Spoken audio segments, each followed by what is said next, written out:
सण उत्सवाच्या पार्श्वभूमीवर आपण अंमळनेर आणि चोपडा इथे भेटी दिल्या, काय सांगा? येणाऱ्या सर्व सण उत्सवानिमित्त आज अंमळनेर येथे एक रूट मार्च घेण्यात आला.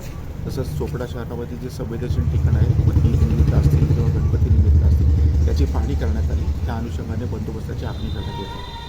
सर, आपल्या चोपडा शहरामध्ये जे संवेदनशील भाग आहे आणि शहरामध्ये बऱ्याच असं CCTV कॅमेरे लावलेले आहे, परंतु देखभाल दुरुस्तीचा संदर्भ या पार्श्वभूमीवर काही कॅमेरा जे आहेत ते बंद आहेत.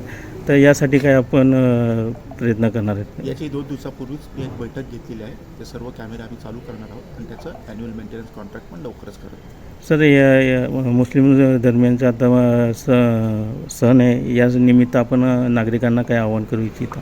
याच्यामध्ये मी अंमळनेरला देखील हेच सांगितलं की कोणी इतर धर्मियांच्या भावना दुखवणार नाही, असे कृत्य करू नये. कोणीही कुठल्याही घोषणा इलिगल देऊ नये, कुठलेही बॅनर्स लावू नये. सोशल मीडियावर देखील आपण संयमित स्वतःला व्यक्त व्हावं, अशा आपण सूचना सगळ्यांना देत आहोत. ओके सर, धन्यवाद.